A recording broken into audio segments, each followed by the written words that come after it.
Detroit Partnership, managed by the Institute for Black Family Development, had its beginning really in March of 2006 when the Detroit Partnership was approved by the Board of Directors of the Institute for Black Family Development. The vision came as a result of participation in the following initiatives. And there were basically three initiatives that we were involved in. The first one was the Pastors Program, serving over 100 pastors in Mississippi from 1988 to 2000, and then the Skillman Foundation's A Call to Service, serving over 47 churches and faith-based organizations from 2001 to 2006, as well as the Detroit Convoy of Hope Day of Outreach in February of 2006, which was a Super Bowl 40 host committee sanctioned event serving over 7,800 Detroit residents with food, social services, and hope. We also had over 2,000 volunteers from 41 cities around Michigan. The vision of Detroit Partnership is a membership network linking individuals, churches, and Christian organizations, foundations, and businesses to provide funding for the technical assistance and resources to serve neighborhoods, to provide teaching and training in how to plan, implement, and sustain neighborhood programs using a repeatable process for any initiative is the mission. The philosophy really comes from a gentleman by the name of Richard Friedman, a Harvard economist, who said church-going has a powerful effect on members' attitudes and behaviors. People who go to church are less likely to commit crimes, be unemployed, use drugs, or drop out of school. In the Detroit community, there are so many churches, and this particular philosophy in terms of impacting people through the church is a significant and very important strategy. One of our, or several of our core values are ownership, the idea that to have possession is central to any successful initiative. Another core value is authority, the right and power to command and be obeyed is a key to any successful initiative. Another one is policies, a document containing how decisions are made and coordination achieved is critical to any successful initiatives. Two other core values is self-esteem. One's good opinions of one's dignity or worth is vital to any successful initiative. Money policies, activities that determine the cost of capital for exchange of goods and services, is important to any successful initiative. We have learned that when you have these five core values in terms of reaching folk in the city or in cultures around the world, you have a greater opportunity for a successful experience. Of course, with any kind of initiative, there has to be some kind of infrastructure. And so we have a team made up of members, the Board of Directors of the Institute for Black Family Development, which provides the legal accountability for the fiscal, organizational, and program operations of this initiative. The coordinator is, of course, myself, Matthew Parker, and my position is President of the Institute for Black Family Development. Our assistant coordinator is Michael Minsky, the pastor of the Lord of the Harvest Christian Fellowship. Our office manager is Louise Trumley, office manager from the Lord of the Harvest Christian Fellowship. And our website advisor is Rob Elliott, the youth leader from Lord of the Harvest Christian Fellowship. We also have a group of pastors. Matter of fact, the pastors meet about 3 times a year in September. They meet in December, and they meet also in June. And the idea of the pastors from the 24 churches that make up the 12 teams is that it's a network of city and suburban pastors who pray, fellowship, and network with each other. Our site coordinators also are selected by our pastors, and we bring them together about 5 times a year for ongoing training. Also making up the team is our advisors, a network of professional leaders who serve as advisors to the coordinator. We also have service providers. These are individuals and organizations who help provide the products, the goods, and the services so we're able to serve the 12 neighborhoods on a yearly basis. It's a network of local and national organizations who provide technical assistance and resources. Altogether, locally and nationally, in terms of our team, we have around 99 individuals representing churches, Christian organizations, businesses, academic institutions, and health agencies. In the last 2 years, we've had some of the following accomplishments. We've established a process for building trust between 12 city pastors and 12 suburban pastors who meet on a monthly basis. We also have established the Barnabas Institute, which is now called Leadership in the Local Church, and it's also now a 3-credit-hour seminary program. It builds the capacity of nonprofit organizations, and especially in the area of program development. We also have been able to accomplish the fact that we have coordinators from the 12 city churches and 12 suburban churches, and they have developed a first draft of what they want to accomplish in all 12 of the neighborhood sites in Detroit. We also have provided technical assistance and resources to build capacity for serving neighborhoods. It's been over 100 hours of training and technical assistance. We've also been able to get, in terms of in-kind contributions as well as cash, towards the project over the last 2 years of over $200,000. And then we also have a website which gives us the opportunity at least 4 times a year to send to individuals and churches and Christian organizations around the country in terms of what's going on with the project, and we have over 200 who received that. What's exciting also about our accomplishments, of course, is our Love Fest, which the first one we had over 10,525 guests. We had over 900 volunteers and had over 405 verbal commitments to Christ who are being followed up by those 12 local teams.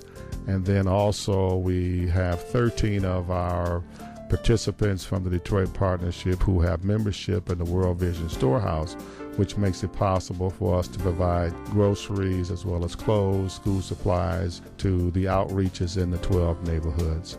Some of the things that we've learned already in our 2-year journey in terms of the Detroit Partnership is that it's important in terms of harnessing partners' spiritual strength and ownership, which is very key.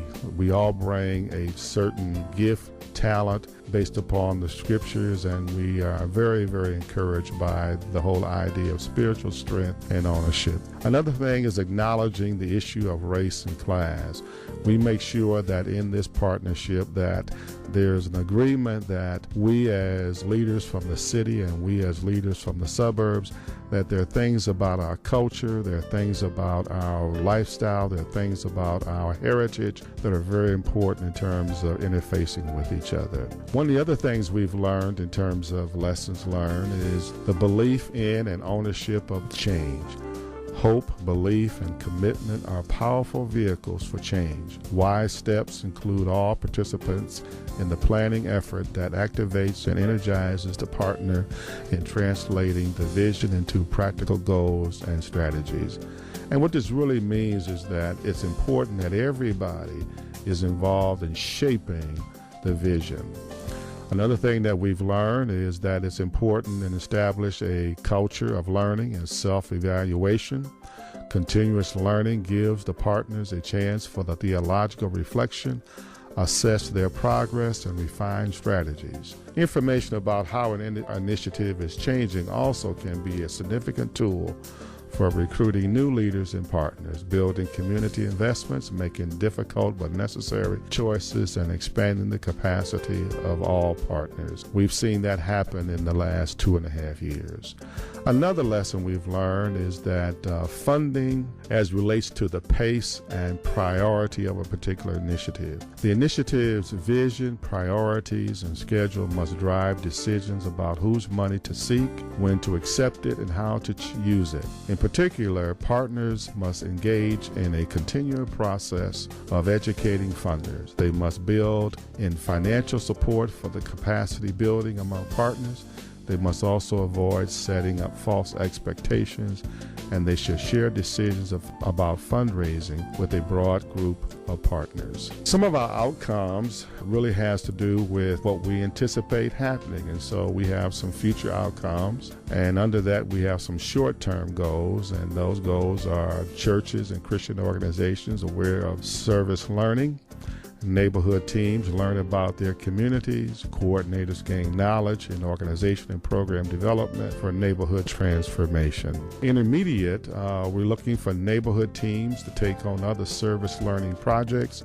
We're also looking at neighborhood teams are active in the community life. And of course, long-term, in terms of future outcomes, neighborhood teams become advocates for quality of life. That's one of the things we're really anticipating, is that these 12 teams will become more intricately involved in the quality of life in these neighborhoods. We've had so many people who've come aboard and join us, and here are some of the sponsors of the project so far. They've made contributions anywhere from $500 on up. As we look forward into the future, we see more and more people who are going to be not only being sponsors financially, but also in terms of in-kind contributions. And so as you see the list, we've got Bethel Assemblies of God, Christian Gospel Center Church of God in Christ, City Light, Detroit World Outreach, Faith Lutheran Church, Fifth Third Bank, Grace Community Church, Lord of the Harvest Christian Fellowship, Romulus Wesleyan Church, St. Clair Shores Assemblies of God, the Amy Foundation, Willow Creek Association,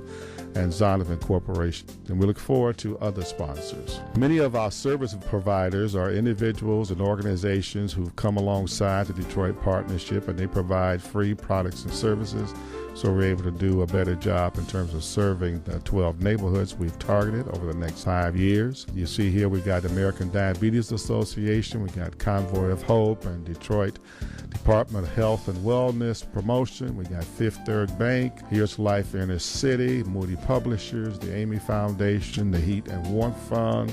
We also have the Salvation Army, World Vision Storehouse, Willow Creek Association. You know, in terms of the Detroit Partnership, we have a neighborhood strategy in terms of what we want to do. And of course, you're aware that when you go down to the City Hall, you see this statue with these two items in his hands, and behind it, it says, "Now the Lord is that Spirit, and where the Spirit of the Lord is, there is liberty." And so the Detroit Partnership, in terms of what we want to see happen in these 12 neighborhoods, this is our strategy.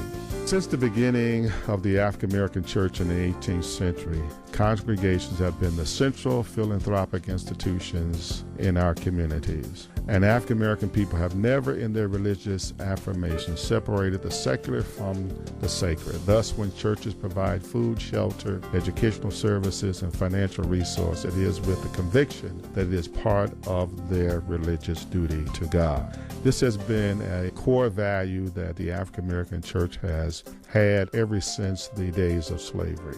In addition to forming educational facilities at the preschool, elementary, high school, and college level, African American churches have been instrumental in forming life insurance companies, banks, credit unions, hospitals, nursing homes, funeral homes, orphanages, houses for the elderly and low-income families, and in providing food, clothing, and shelter for the needy. The vision of the Neighborhood Initiative, funded by the Detroit Partnership, is churches and Christian organizations partnering to serve men, women, children, families in neighborhoods in Detroit from July 1, 2006 through June 30th, 2011. The guiding vision for the Neighborhood Initiative is taken from Acts 2, verses 41 to 47, and Acts 4, verses 32 to 37. Several attributes come from these passages are of particular relevance to this particular initiative. One of the things is that these early church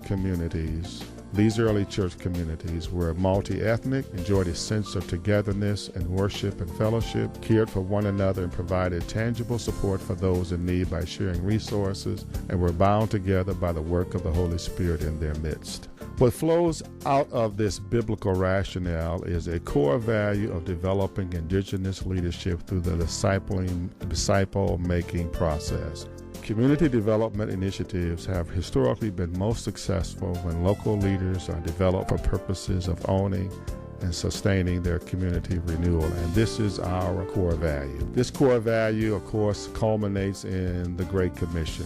It is consistent with the Great Commission, which is to go into all the nations, ethnic groups, and make disciples. If you notice, we now have a picture showing all of this 12 sites in terms of in the city, and this is give you a better idea of how we are positioned in terms of the city. One of our basic goals is that in Detroit there are over 2,500 churches, and because churches are still the centralmost indigenous social institution in most communities, the task of the Black church is like that of Ezra and Nehemiah in the Old Testament. In short, the church must be the resource center for enhancing the family and reconstructing the foundations of our neighborhoods. In conclusion, if each church was to provide services for roughly 355 different people, the entire city of Detroit, 912,000 people, will be served each year. Several of our objectives for the Detroit Partnership's Neighborhood Initiative is to increase the day-to-day and fiscal operational skills of coordinators from churches and Christian organizations, to encourage ethnic collaboration between churches and Christian organizations in Detroit and Metro Detroit, to increase the total number of services offered in neighborhoods, to encourage people serving people, to provide the templates, forms, and examples of documents to enhance planning activities, to provide a forum for listening and learning between pastors in Detroit and Metro Detroit, to document the initiative through a website. Our tactical strategy is the Neighborhood Initiative as a deliberate pairing of churches and Christian organizations from the city and the suburbia in the mutual creation, development, and implementation of strategies to provide services that benefit men, women, children, and families. The strategy of the Neighborhood Initiative is for replication. We believe, first, that pastors' participation in programs and services is vital. Secondly, as selected by the pastors, coordinators from the churches and Christian organizations, trained to manage programs and services. Thirdly, Detroit Partnership provides ongoing technical assistance and resource materials for these programs and services. And fourthly, the initiative stresses the importance of the male's role in establishing strong family units as an essential foundation for the positive development of families. The initiative does not seek to ignore females or to enter into a debate over who is most oppressed, because both are oppressed. Rather, we seek to highlight the many male models in the churches and Christian organizations who are pastors, church leaders, and career professionals around the nation. Fifthly, the initiative believes that the church continues to demonstrate its capacity to facilitate spiritual and cultural change. Thus, the church and Christian organizations are great vehicles for developing men, women, children, and families. The neighborhood teams will focus on a geographical area of 4 blocks north, south, east, and west of the selected sites. The Detroit Partnership Neighborhood Initiative, as you see, is having a significant impact in terms of the quality of life of children, men, women, boys and girls, and families in the city of Detroit. Story told in the Old as well as the New Testament about the fact that God wanted to use his people, and he wanted to model through his people his power, his grace, his love, his mercy. And because of their faithfulness and obedience to God's standards, to God's principles, he will bless them in order to be a blessing to the nations. And so we within the Detroit Partnership are trusting that our behavior, our life, the things that we're doing within the Detroit Partnership Neighborhood Initiative will be able to be a light so that God can use us to be a blessing to all of the people in these neighborhoods in the city of Detroit.